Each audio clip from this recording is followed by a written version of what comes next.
set up in Hyderabad. Because of the fact that public sector undertakings, these huge investments came up in Hyderabad, Hyderabad as an area grew beyond any other place in the state. That is the reason why, but once these kind of institutions come up, then automatically it leads to a transformation. It leads to better salaried employees coming out of that location, coming out of that place, which in turn leads to a cyclic effect where better institutions would come up, overall economic growth takes place, and then the city starts moving and growing. Unfortunately for us, it so happened that 90% of the entire PSUs which were allocated to the erstwhile state of Andhra Pradesh have all come up only in Hyderabad. And because of that, Hyderabad grew at a much faster pace than any other place in the state. In fact, so much so that the services sector in Telangana, for instance, is now currently positioned at a 62.87%, the tertiary sector, whereas the national average is 55%. And in the tertiary sector, state of Andhra Pradesh, we stand at mere 40%. So the agriculture sector, what should be at 17% as a national average, we are at 35%. The services sector, which is the tertiary sector, which should have actually been at 55%, which is the national average, we are at 40%, whereas Telangana is at 62.87% of the state's GSDP comes from just the services sector, that is the tertiary sector, and predominantly from Hyderabad. So until and unless you have a similar kind of situation also boost the Andhra Pradesh's economy, we will never see the rise of the services sector. It's only the manufacturing sector that is, we are on par with the national average, which is 25%, which is the secondary sector. But there is a huge thrust that should be put in the tertiary sector, which should grow leaps and bounds, which is the services sector. And our dependence on agriculture gradually should come down, per se not meaning to say that the growth should come down. The growth in agriculture sector is per se not much. You do not see the kind of numbers what you see in the services sector. So it's very important for any particular state to grow. It's very important that the secondary sector, that is the services sector, that is the tertiary sector, should grow leaps and bounds. In fact, owing to this reason, the per capita income of Andhra Pradesh, if one were to compare with Telangana, is only 2,19,518. When compared to the figures of those in Telangana, you would see 3,12,398 for the year 2022-23. This is the per capita income. Predominantly it is coming from Hyderabad. The reason why I'm saying this is we would have to have a balanced growth. We would have to harness the strengths that we have. We have a huge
Such is the proactive nature of the government,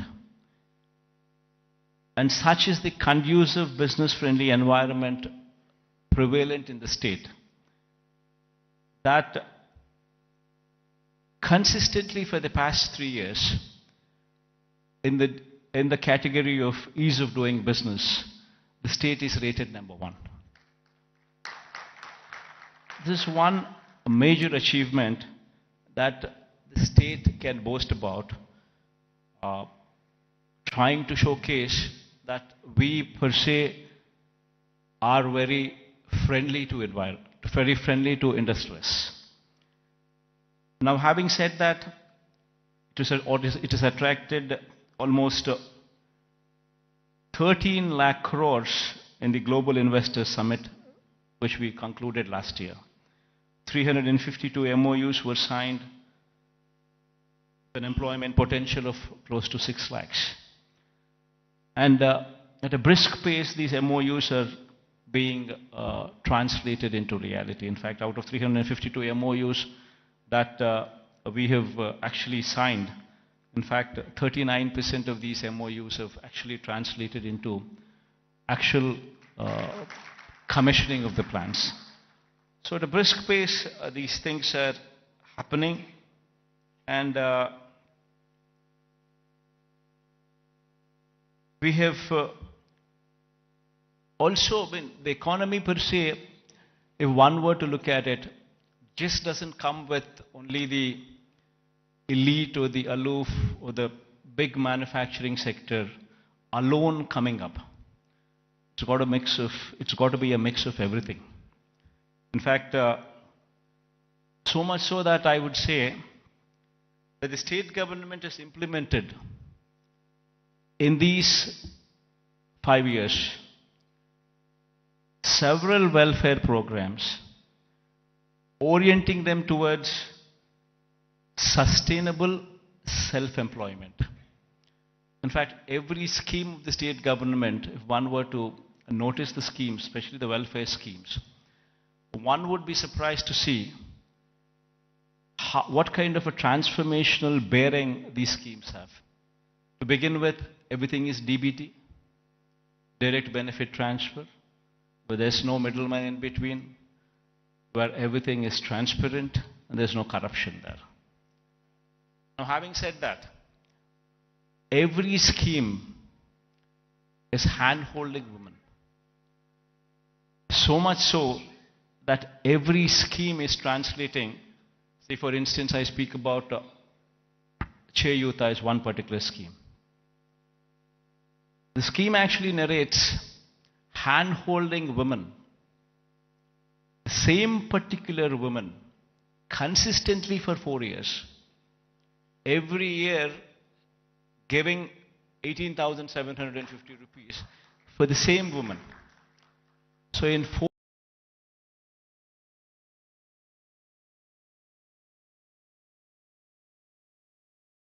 years' time, you actually handhold the same woman, giving every year 18,750 to the same women. While we are doing that, we ensure that there is a bank tie-up also coming into picture. We've also ensured that big companies, starting from Amul to ITC to Reliance to Procter & Gamble, to such kind of big companies, also partnering with these women in sharing opportunities.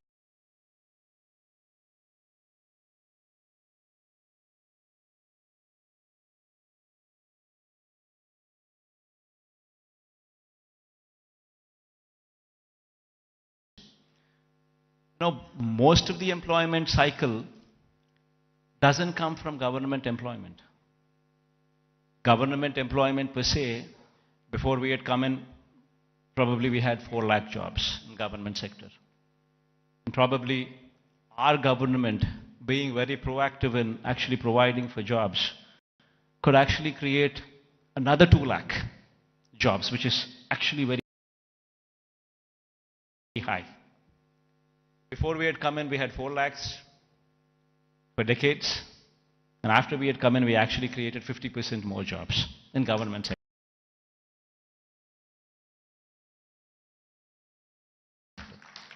But that is where it can end. It cannot go beyond that. You're talking about 4 lakhs being to 6 lakhs. Then per se, the big industrialists also, when we were to speak of, if we were to speak of, if one were to see the translation of opportunities of jobs actually created per se for investment that is actually put in, would probably translate to probably 1 crore of investment translating into one particular job. Not much. Maybe adding to another 2 or 3 lakhs, not beyond that. The major contribution comes from 3 other sectors. One is agriculture, which actually constitutes 62% of the workforce. Now what we have done is support agriculture, where in fact the best part in agriculture is, the challenging part in agriculture is, even though the fact still remains that 62% of the population depend on agriculture, the fact is 50% of the land holding is less than 1.25 acres, that is half hectare. If one were to translate this land holding into, for calculation's sake, as to up to 1 hectare, if one were to take into consideration, then you're talking about 70% of the land holding is within 1 hectare. We have very small and marginal farmers, and if these small and marginal farmers do not make money, the economy is shattered.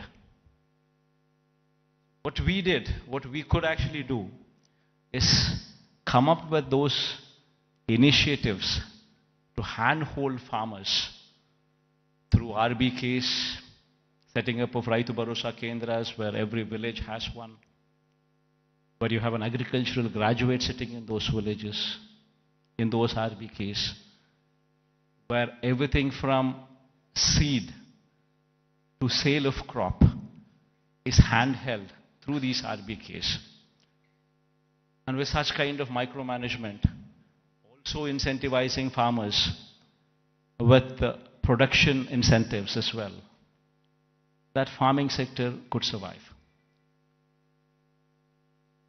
This is one major sector which actually comes to give you a support for the employment.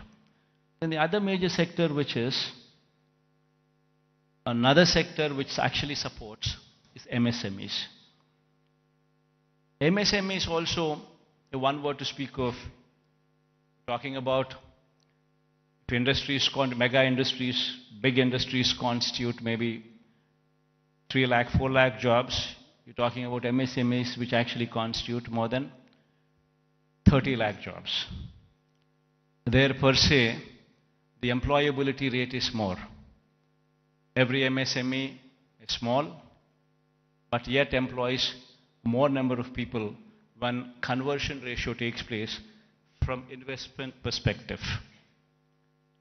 But these 30 lakhs, these 3 lakhs, these 4 lakhs, these are not the numbers.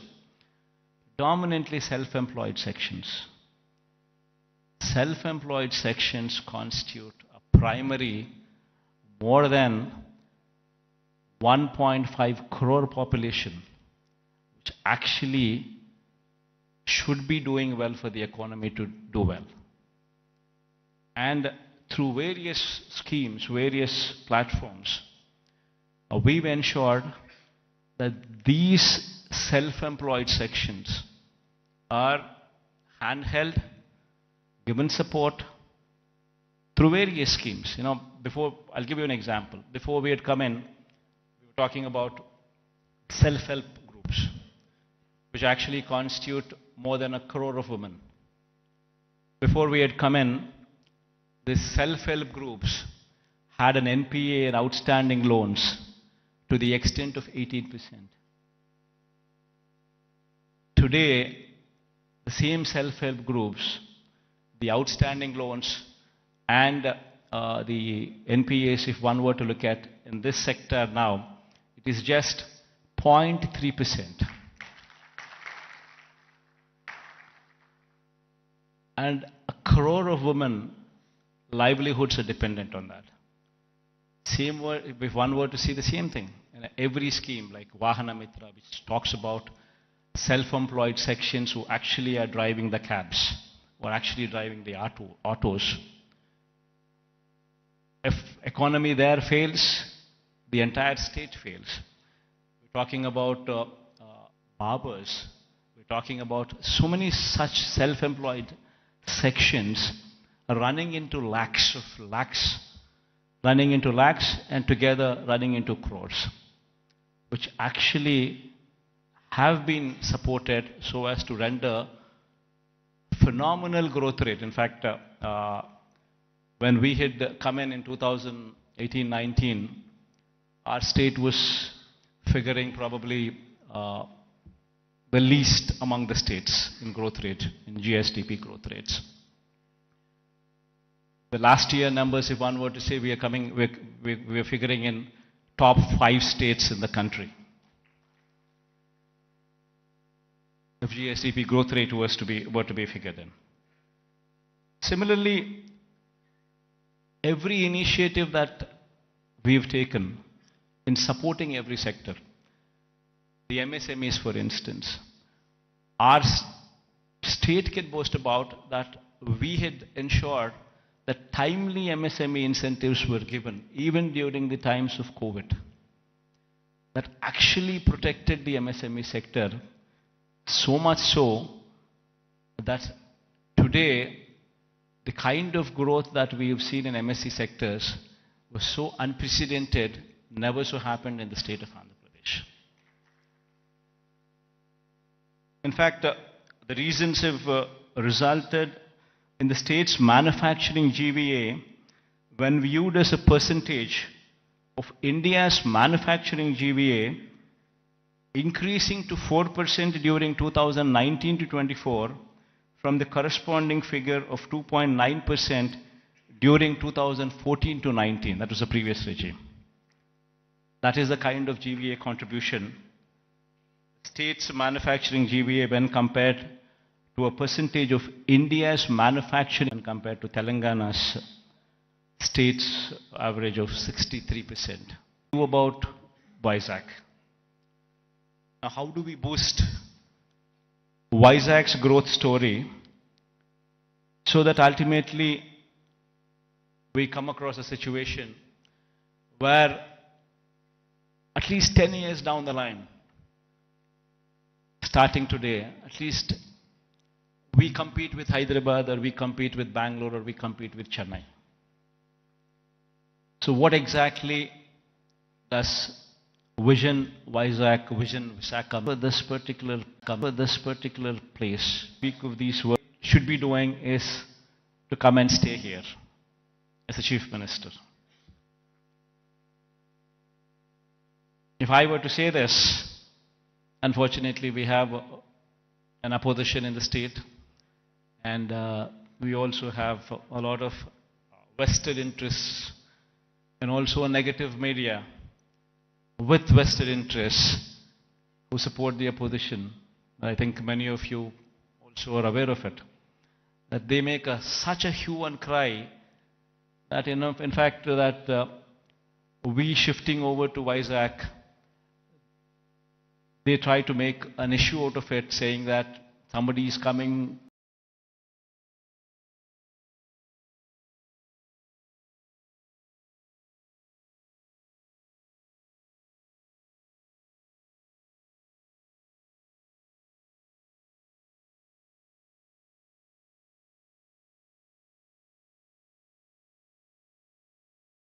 to VISAKH because they want to grab the lands here.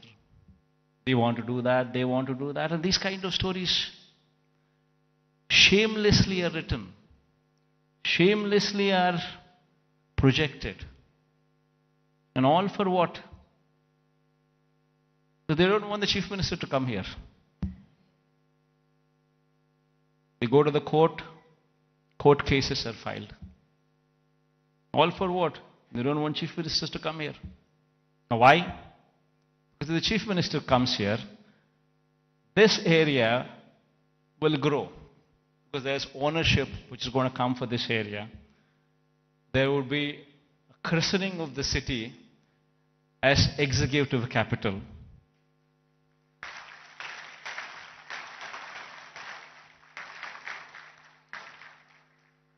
So they don't want the chief minister to come here because they have vested interests elsewhere.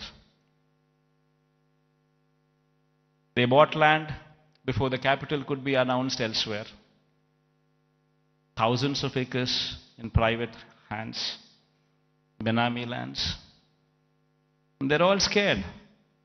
The moment this becomes the executive capital, the land rates there would further plunge.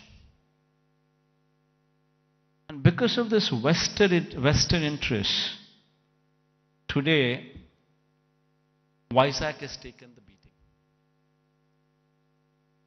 So going forward, I'm here to assure everybody here that there would be changes. Because this is inevitable.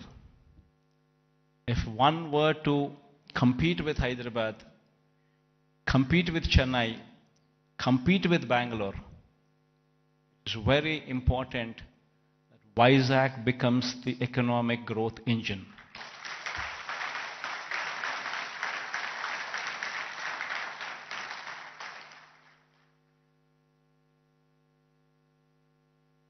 That is it. In fact, if I were to have any vested interest, probably I would be speaking about Kadapa.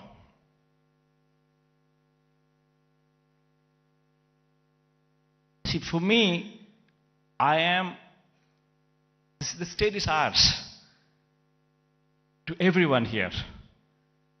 And one in my place should think in terms of what is good for the next generation. How would we want our children to be positioned?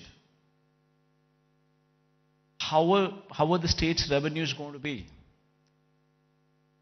Where is the growth going to come from? And how exactly can we boost these revenues to support the growth of Andhra Pradesh? If we do not think like this in terms of growth for VISAKH, then who would think? If the vision of the leader is wrong, if the vision of the leader is negative, then VISAKH will not grow. Today, unfortunately, only person standing for Visakhapatnam as executive capital is only me.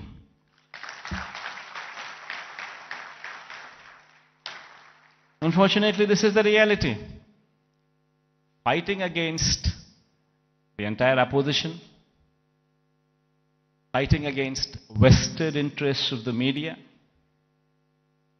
everybody wanting that Visakhapatnam is not declared as executive capital.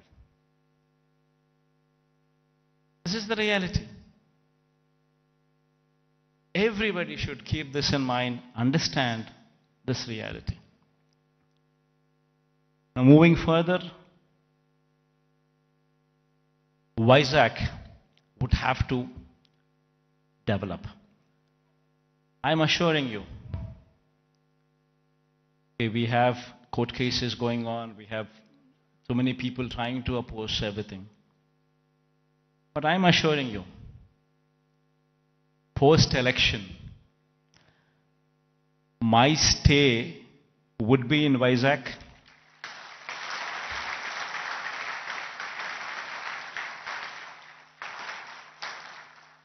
In fact, my swearing-in ceremony also would be in VISAKH.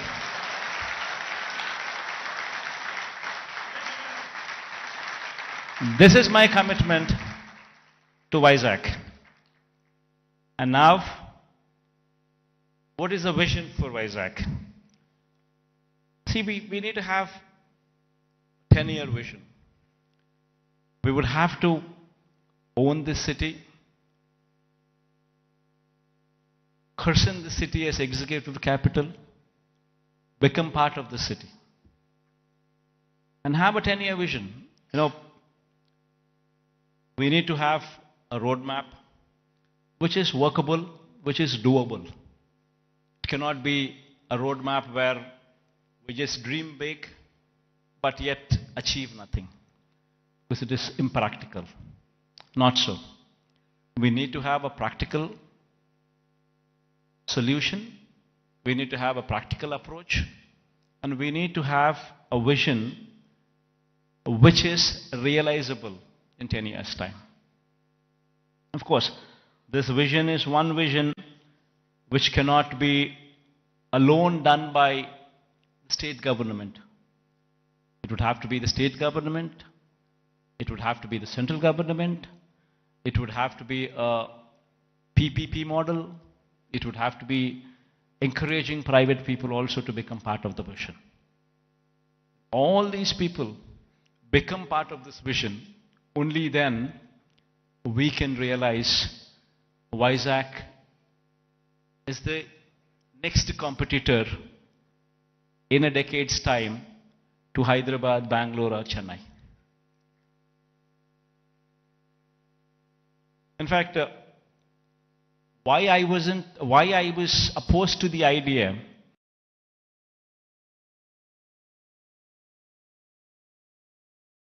nothing there.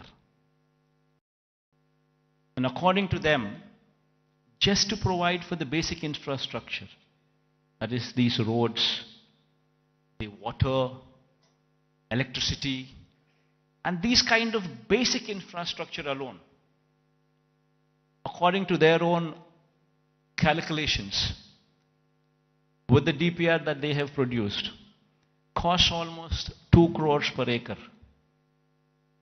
which is on a 50,000 acres of barren land. If one were to just lay these basic infrastructure requirements put in place, we're talking about 1 lakh investments, 1 lakh crores of money, which would have to be put in before any buildings could come up, or before we could talk about anything else other than the basic roads or the basic electricity or the basic water or the basic stuff.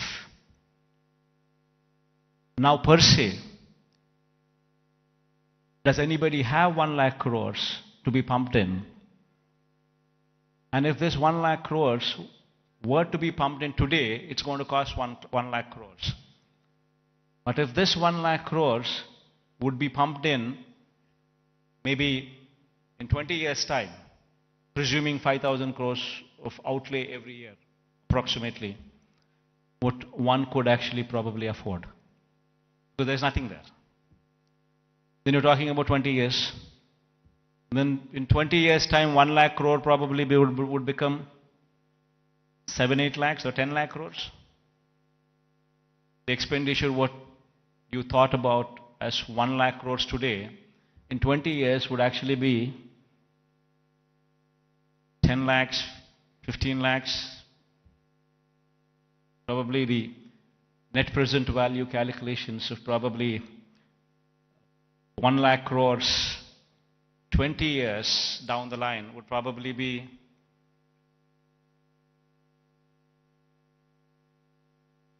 one were to calculate 1 lakh crores today, 20 years down it would be 10 lakhs, 15 lakhs, 20 lakh crores. And which is going to be a dream chasing. You would never be anywhere. That is the reason why I say I'm nothing against it. It's only something that we can't do it.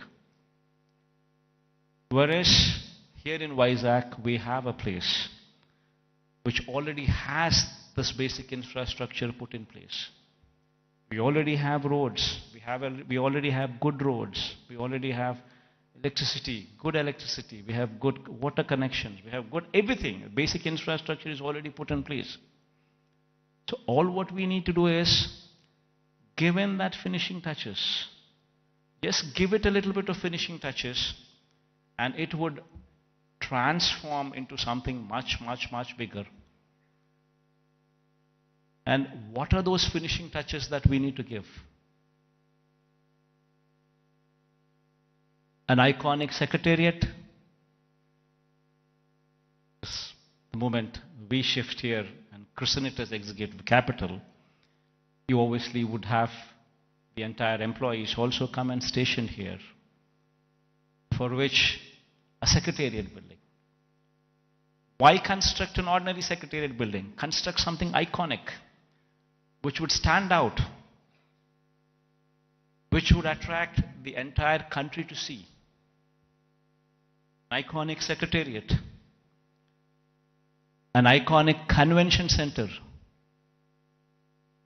People talk about one of Geo Convention Center. The latest, the biggest, the best. These are the names that they give. If we have something like that, not much of a cost. Why can't we have one here so that the entire world, entire country looks up? Iconic stadium. There's one in Ahmedabad. Investment is probably 800 crores, 1,000 crores. Not much of an investment. But the entire country talks about it. Entire country talks about that stadium. And whensoever a match is played between the countries, that stadium is glorified. It is spoken about by the entire country. Entire world sees that stadium. All these that I speak about are iconic. All these, if they were to be commissioned, would actually pitch Vizag on the global scale. Would draw eyeballs, not only of the country, but the whole world, to actually look at Vizag.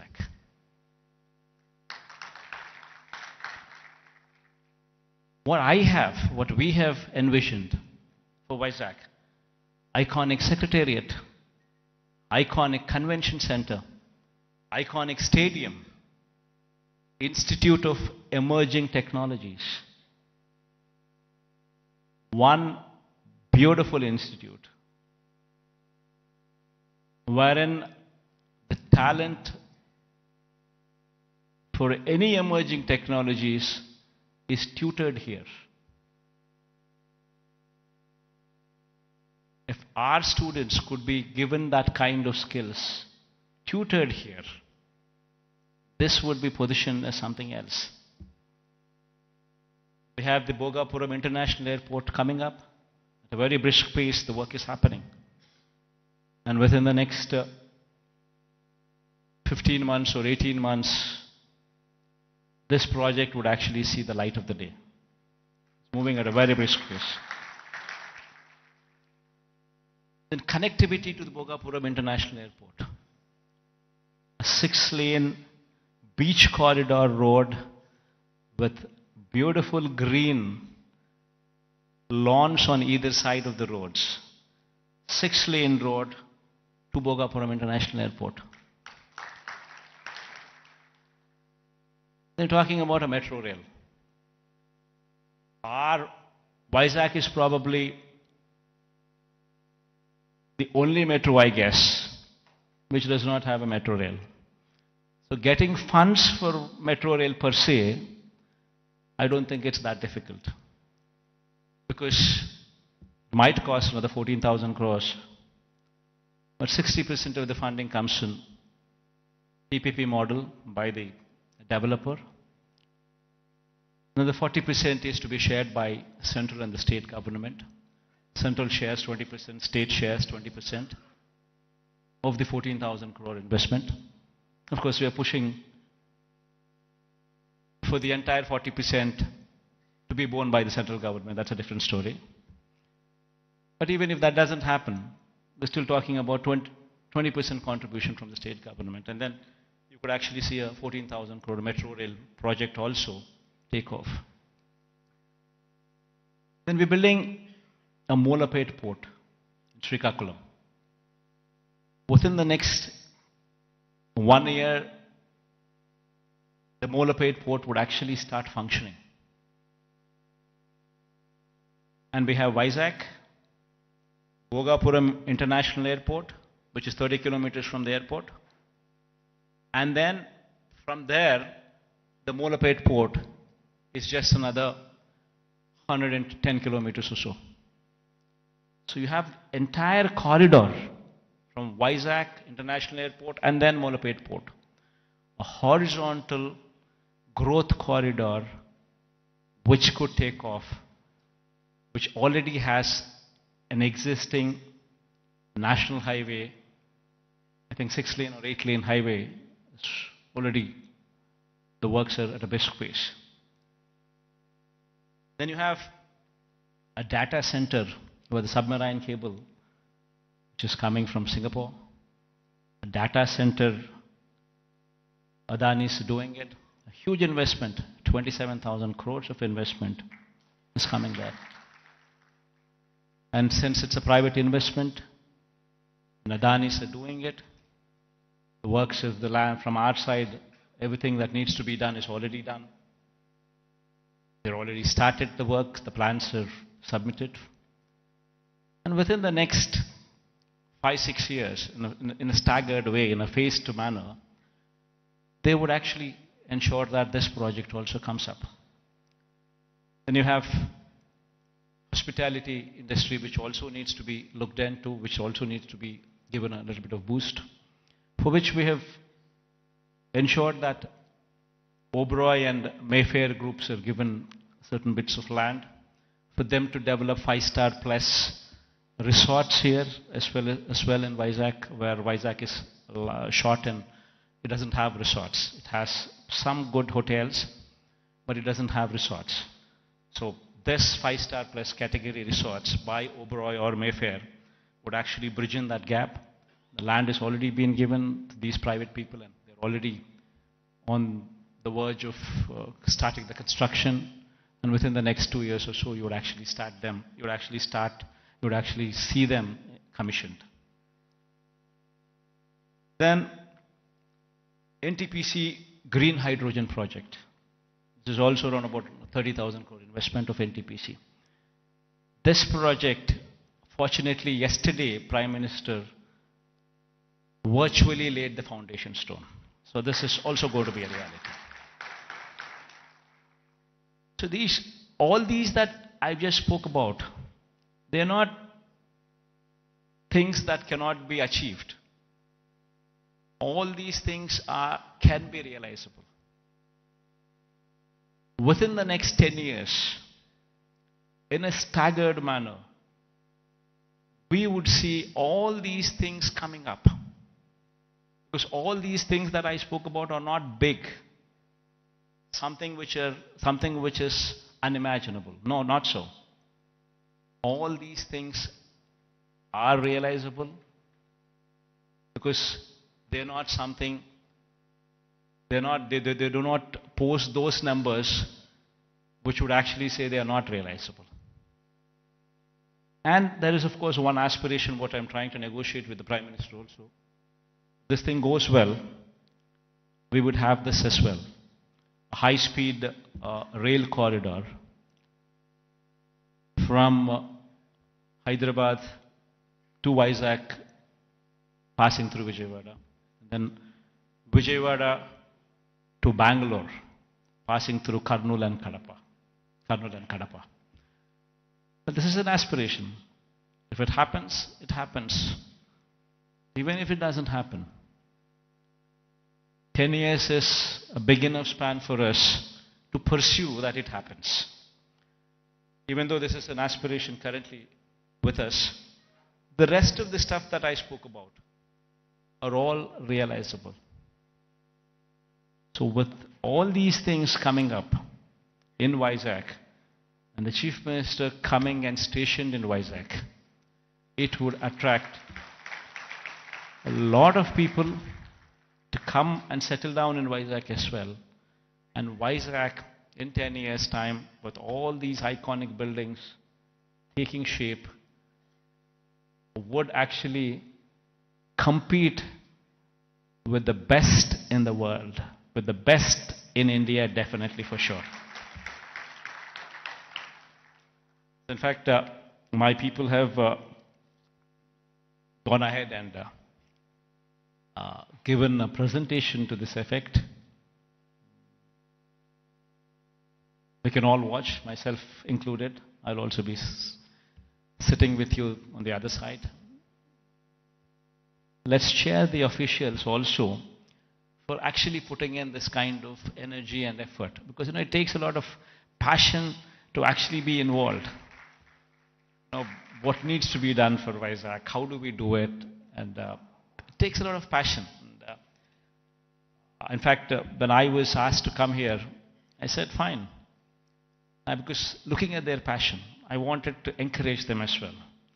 And I also wanted to give a kind of confidence to the people of Vizag in particular, that yes, Vizag, in spite of all the difficulties and hurdles that were posed, we will prevail, we will survive, and we will bounce back, is what the final message would be. Thank you all for patient hearing. I hope that we all share this dream and it will be realized at the earliest. Because I can't repeat the whole thing in Telugu. I tried, but then I thought again I'll deviate. Maybe some other occasion in Telugu. Maybe some other occasion in Telugu I would do so.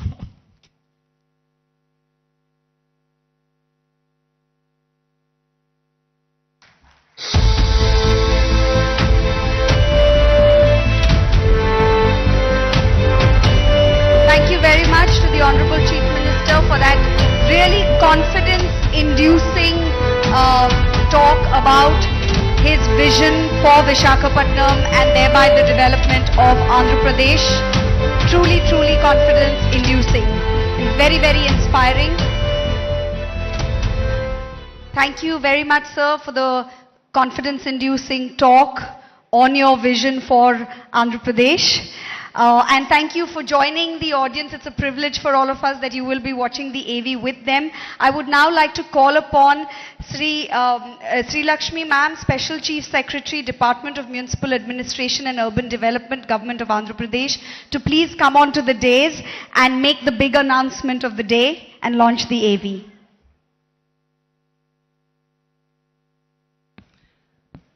I thank the Honorable CM for his brilliant address on his vision for the development of Andhra Pradesh and Visakhapatnam. As part of the development roadmap of the state, we now present the development plan for the next 5 years for Visakhapatnam and its hinterland in the form of a magnificent film titled Vision Visakha. The film encapsulates the plans for the development of Visakhapatnam by the government by partnering with the private sector, by facilitating the private sector to grow, and also by taking up various schemes by the government. Honorable Chief Minister and august members of the audience, I now present to you Vision Visakha. There are very few cities that have emerged as the business and financial nerve centers of the world. New York, London, Frankfurt, Dubai, Hong Kong and Singapore have established themselves as prominent global centers for commerce and finance. In India, Mumbai on the west coast has emerged as a major business and financial center. However, its rise has now been constrained by overpopulation, lack of ease in doing business, infra congestion and limitations in real estate.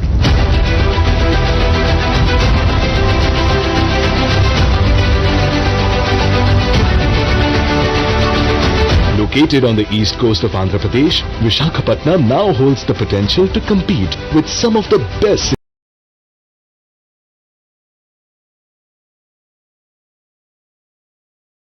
cities in the world in developing, innovation and natural scenic wonders.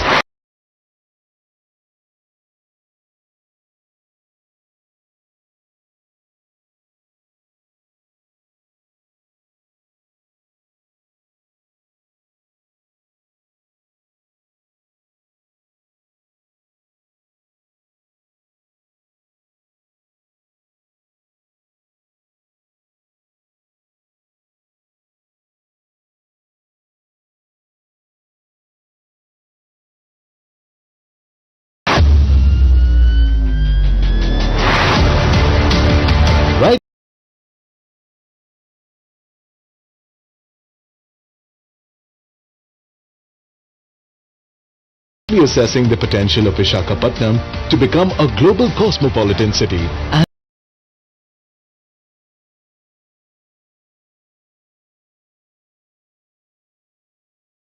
the enormous opportunities for it, Andhra Pradesh Chief Minister Shri Y.S.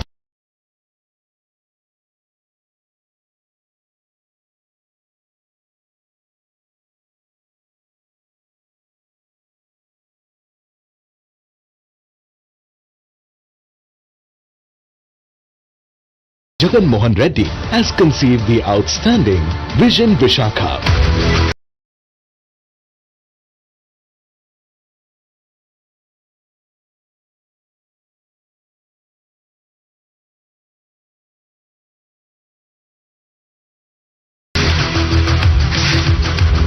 Vision Visakha aims to support Visakhapatnam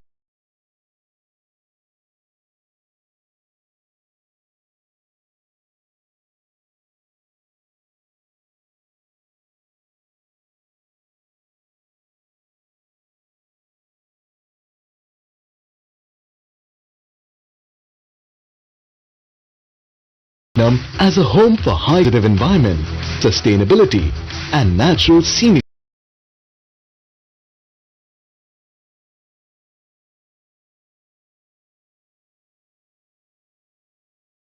environment, sustainability and natural scenic beauty to go on to become a leading financial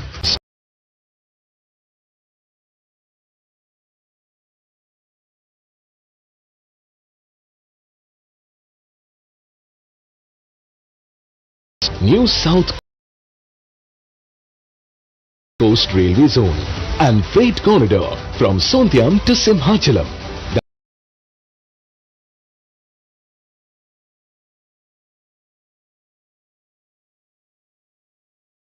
Will be undertaken at a cost of 196 crores, 14,000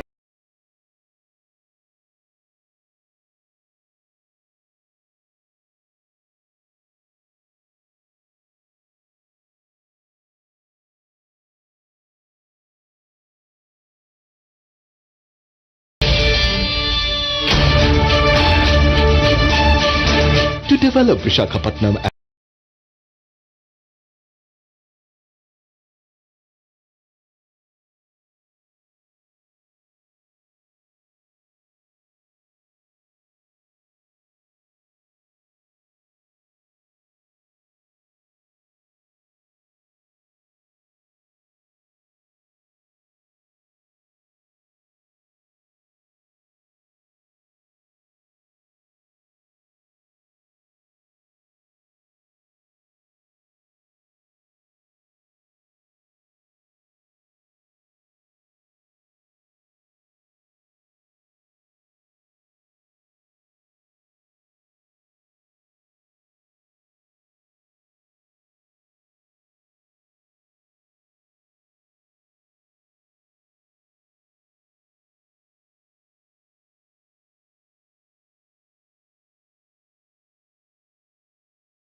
ITES crores are allocated for the development of stormwater drains in the city.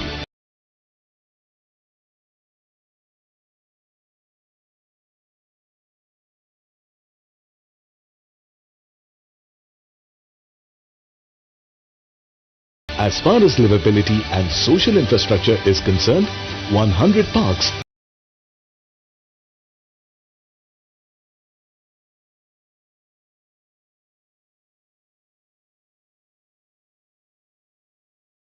will be taken up with 50 crores for the recreation and health of the citizens.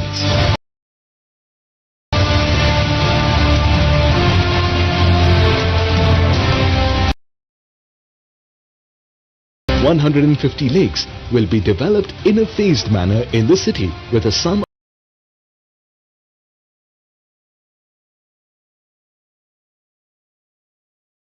of 250 crores.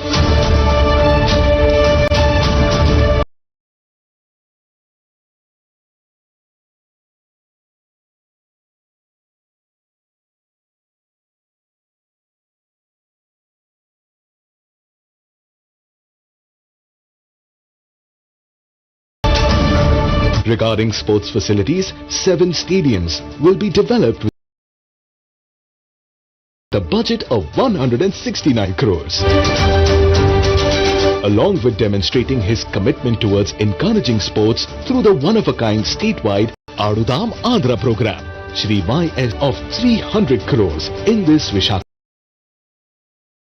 vision in order to place Visakhapatnam on the sports map of the world. VMRDA projects include a natural history park. VMRDA projects include a natural history park, museum and research institute with 108 crores, a convention center with 220 crores, an urban entertainment zone with 40 crores and Siripuram multi-level car park with 87 crores.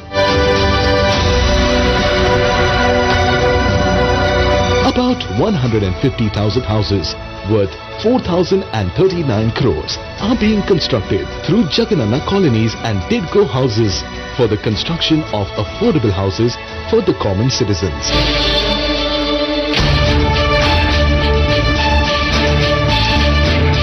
Visakhapatnam has unlimited opportunities in the tourism sector. With more than 30 beaches to attract tourists, there is no area better than Visakhapatnam for tourist development. Visakhapatnam owns tourist attractions that are proposed to be developed with around 1,500 crores. Apart from that, major star hotels like Oberoi, Mayfair will also be facilitated to attract global tourists to the city.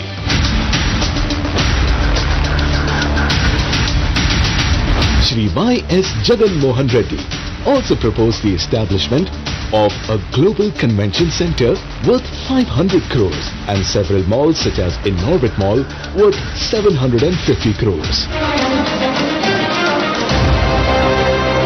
Under the infrastructure for Eco Vizag, clean energy, 178.22 crores have been proposed for the development of Nagar Vanalu, Mudassarlova and Meghadrigadda floating solar plants, 2- and 3-wheeler electric transport projects.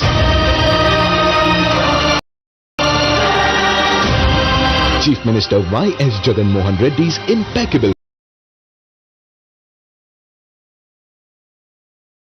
foresight resulted in a magnificent mission to develop Visakhapatnam into a global city with spellbinding amenities.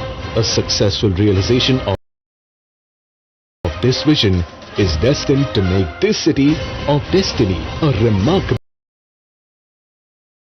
cosmopolitan center in no time.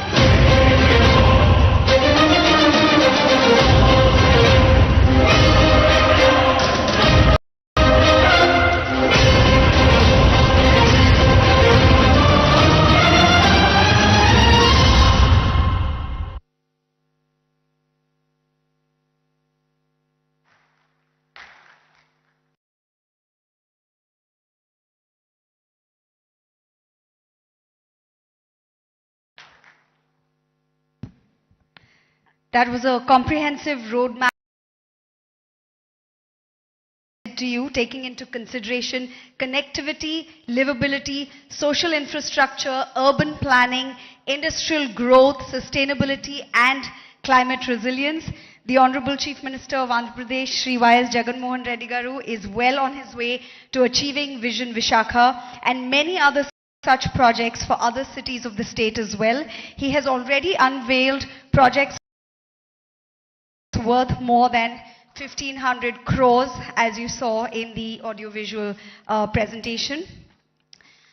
To serve as an illustrious reminder of this bold and ambitious Vision Visakha, the government of Andhra Pradesh has curated a coffee table book. To release this coffee table book, I request the Honorable CM, Shri Y.S. Jagan Mohan Reddy Garu, and respected ministers and other dignitaries to please come onto the dais to release the book.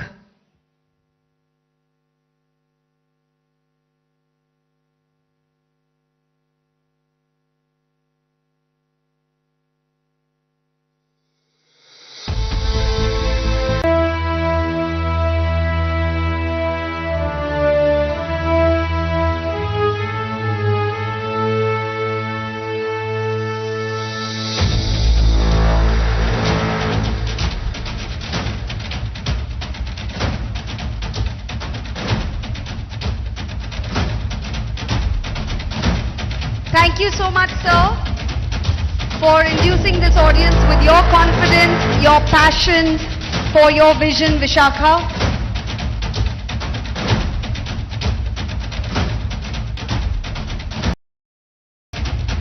For inducing this audience with your confidence, your passion for your vision, Vishakha.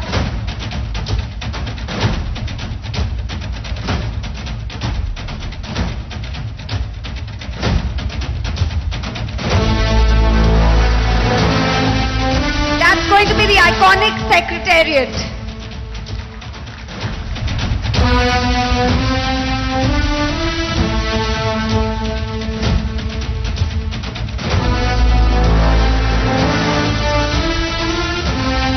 The iconic secretariat that will lure the eyes not only of the entire country but also of the entire world, as shared in Vision Vishakha by the very driven, young, dynamic leader of Andhra Pradesh, the Honorable Chief Minister Shri Y.S. Jagan Mohan Reddy Garu. I would also like to thank Shri Budimuthyala Naidu Garu, Deputy Chief Minister of Andhra Pradesh, Shri Gudivada Amarnath Garu, Honorable Minister of IT and Industries, Srimati Vedadala Rajani Garu, Honorable Minister of Health and Family Welfare District in charge, Shri Adimulapu Suresh Garu, Honorable MAUD Minister, Shri Y.V. Subbareddy Garu, Honorable MP of Rajya Sabha, Shri